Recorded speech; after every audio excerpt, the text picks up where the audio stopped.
Ne vous fiez pas à cette tenue romantique, cette pose délicate et cette moue boudeuse. On ne va absolument pas parler d'une jeune fille en fleurs, mais plutôt d'une jeune femme en feu, puisque on s'attaque aujourd'hui à Lisette Model, qui est une pionnière de la photographie de rue et dont la devise annonce la couleur de la vidéo « Shoot with your guts », photographie avec tes tripes. Lisette Model est autrichienne, elle est née en 1901 à Vienne, dans une famille extrêmement privilégiée. Sa vocation première, c'est la musique, elle l'étudie auprès des plus prestigieux professeurs, mais premier changement dans son plan de vie, en 1923, son père meurt, et sa mère, qui était française, décide de rapatrier toute la famille en France. La famille de Lisette part vivre à Nice, elle décide d'aller à Paris pour continuer les cours de chant, et on sait que cette période à Paris a été une période assez triste pour Lisette, assez solitaire. C'est des années aussi où elle va suivre une psychothérapie. Lisette a toujours été assez discrète sur la brisure qu'il y avait en elle, mais son frère a révélé après sa mort qu'elle avait été abusée sexuellement par son père. Donc des années, elle a tenté de résoudre ce traumatisme et à se trouver. Elle va à cette époque abandonner la musique. Elle va commencer, grâce à sa sœur qui fait un peu de photographie, à apprendre à maîtriser un petit Rolleiflex qu'elle va utiliser pour faire la plupart de ses photos les plus connues. Les témoignages de l'époque disent qu'elle se fixait de très hauts standards. Elle dit qu'elle n'y connaissait absolument rien et que sa seule ambition c'était de devenir technicienne dans un laboratoire de photos. Les choses vont commencer à devenir intéressantes à partir de 1934, donc presque 10 ans après son arrivée à Paris. Cet été-là, elle va chez sa famille à Nice et elle va photographier la première série de photos qu'on connaît d'elle sur la promenade des Anglais. Donc Lisette Model disait ne rien y connaître, on va voir avec cette série, elle avait déjà développé un style qui lui est vraiment propre. Donc déjà on retrouve un cadrage serré sur le sujet, elle va jusqu'à recadrer ses photos en laboratoire, à éliminer tout ce qui va distraire l'attention du sujet. Elle va accentuer le noir aussi pour augmenter les contrastes, pour augmenter l'expressivité de ses photos.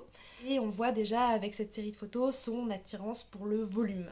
Elle le dit en interview, elle est attirée par tout ce qui est gros, par tout ce qui est monumental.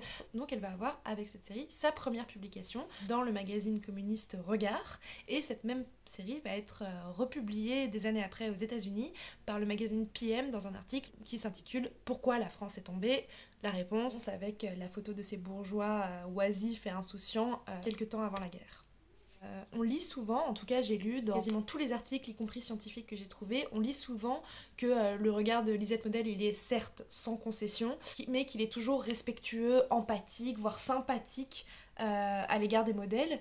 Je dois dire que je comprends pas vraiment ces tentatives d'adoucir le regard, la démarche de Lisette Model. Pour moi, cette question du respect, de l'empathie, elle est totalement hors de propos et j'ai pas trouvé une seule citation, un seul écrit, une seule interview de Lisette Model où elle irait dans ce sens de la douceur, de la bienveillance à l'égard de ses modèles.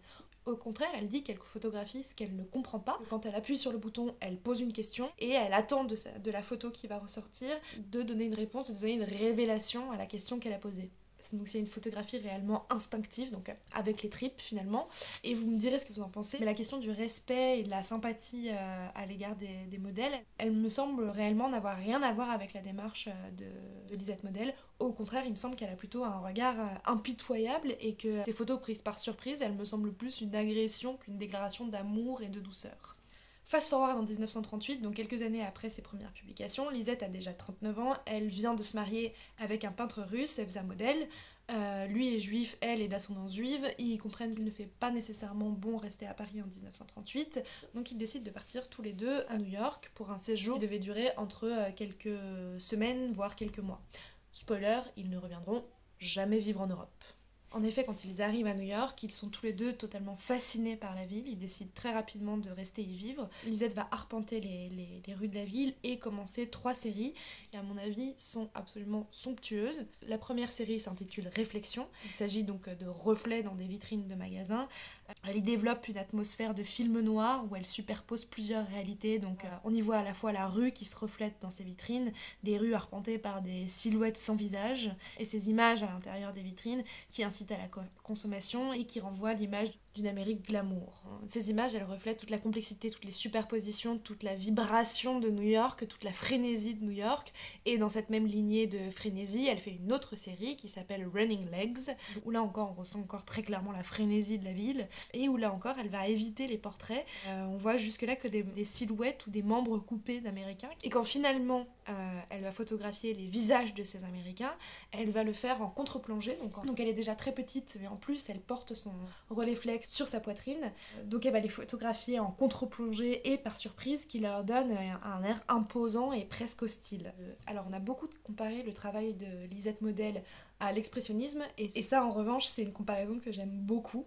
Donc pour le faire vite, l'expressionnisme c'est un art principalement pictural, un mouvement en peinture qui ambitionne d'exprimer un sentiment plus que de représenter la réalité. Donc on a souvent associé à ce mouvement quelques peintres précurseurs comme Van Gogh ou Munch, mais le mouvement en lui-même naît un peu avant la Première Guerre mondiale en Allemagne et en Autriche, à Vienne.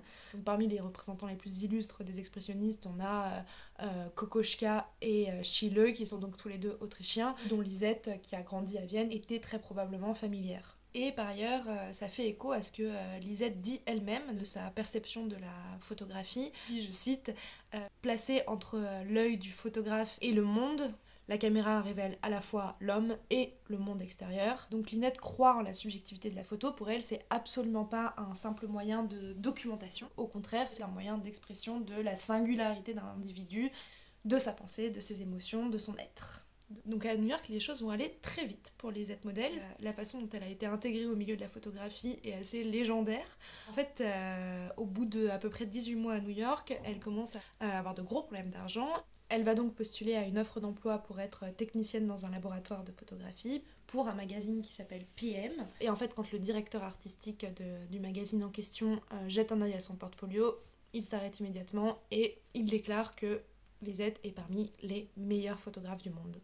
Il se trouve que ce directeur artistique de PM est ami avec le directeur artistique de Harper's Bazaar, qui semble plutôt partager la vie de son ami, puisqu'il engage immédiatement Lisette Model, et par ailleurs il la présente à Beaumont New Hall, qui est le premier directeur du département de photographie du MoMA, qui l'expose dans la même année, et qui va continuer à l'exposer régulièrement au MoMA pendant les décennies suivantes. La première photo que publie le Harper's Bazaar, ça va être celle du Coney Island Bather, qui est probablement l'une des photos les plus connues de Lisette et où on reconnaît totalement son style, l'attraction pour les normes, le cadrage serré sur un seul personnage, les contrastes, etc., etc.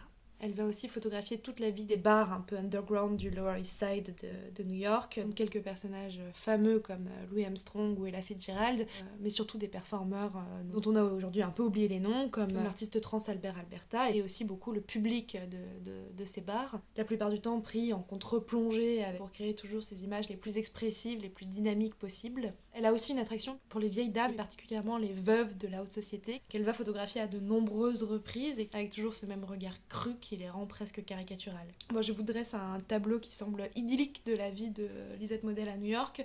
En fait, malgré le succès critique, c'est resté très compliqué pour Lisette Model pendant toute sa vie. Elle n'a jamais accédé aux autres grands magazines illustrés que Harper's Bazaar, comme Life et Look, qui étaient un peu trop modérés pour son regard acéré. Par ailleurs, la période d'après-guerre aux États-Unis, c'est aussi la période du McCarthyisme, et Lisette va être très fortement soupçonnée d'activités anti-américaines.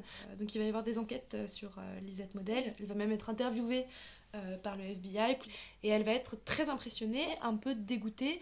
Elle va aussi recevoir beaucoup moins de commandes étant donné qu'elle est sous la surveillance du FBI. Donc les choses vont de plus en plus se compliquer pour Lisette Model à la fin des années 40 et au début des années 50, à tel point qu'elle va petit à petit arrêter de photographier, ou plutôt, en fait, elle va continuer à photographier, mais elle va plus développer ses photographies et elle ne va plus les publier dans des magazines. En revanche, à partir de 1951, elle commence à enseigner à la New School for Social Research de Columbia. Et en fait, si elle va laisser une marque aussi indélébile sur l'histoire de la photographie, donc c'est autant pour ses photographies que pour ses talents d'enseignante, puisqu'elle va être adulée par toute une génération de photographes, dont Peter Hoojar, mais aussi Larry Fink, Rosalind Salomon et surtout Diane Arbus.